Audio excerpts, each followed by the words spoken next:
Well, good morning. It's Mark Lanier with your video thought for the day. Now, I have to be kind of quiet because, I'm in Cleveland in trial, and I'm in my little war room, and it's early morning, but my wife is coming to visit me, and she's asleep right on the other side of that wall, and so I can't, yell. But I hope you can hear me as I whisper quietly. I'm talking this week about lessons that I learned from the wilderness experience of Israel. And today, I got a doozy for you.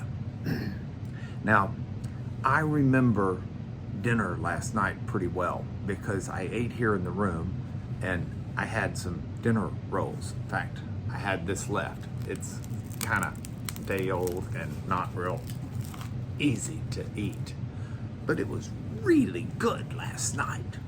And in fact, now I have crumbs everywhere. And in fact, I really enjoyed it.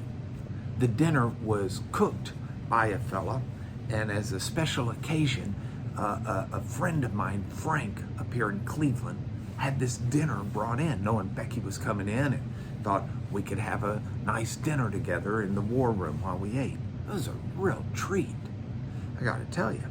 So, and thank you, Frank, if you see this. So it reminds me of one of the most important lessons in the wilderness. See, as Israel is going through this dry and barren and weary land, day after day, trudging through, they got kind of hungry, and they kind of ran out of bread, and they were trying to figure out what they were going to eat. And God rains down manna from heaven. And there were so many lessons to this that we can learn and apply. One of the main ones, God says himself, I gave you that so that you can learn that man can't live by bread alone, but by everything, every word, everything that proceeds forth from the mouth of God, including the manna. But the whole idea behind this is a recognition that God supplies what we need. And the Israelites, bless their hearts, ate manna for 40 years. I mean, they were making manna bread. They were had flaming manna souffle. There's a whole bunch of jokes off of that Keith Green makes in a song, So You Want to Go Back to Egypt. And this manna that they ate was something that took care of their needs. And that's what God does in the wilderness. The idea of the manna was something that was supposed to stay with Israel. In fact, when they built at God's instruction the tabernacle and they had the Ark of the Covenant, God told them to take a jar and to put an omer of manna in that jar, in that ark. Jewish tradition teaches that when Jeremiah knew the Babylonian captivity was coming, that he took that jar of manna and he hid it in Mount Nebo, buried it, and that one day it would be brought back as the temple was rebuilt and the Messiah came.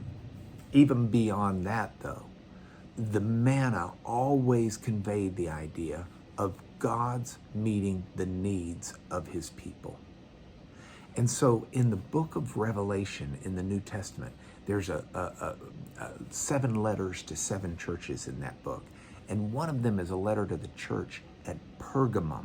That was a town in Turkey. And in the letter to the church at Pergamum, Jesus, who's the author of the letter in a sense, writes and says, I know where you dwell. I know what you're going through.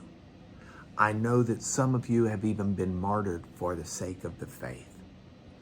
He says, that's a very difficult place and time where you are.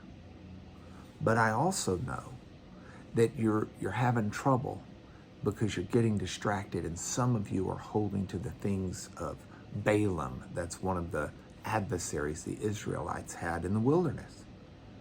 And he says, don't do that. Repent. Stay pure. And to the one who conquers, I'll give hidden manna.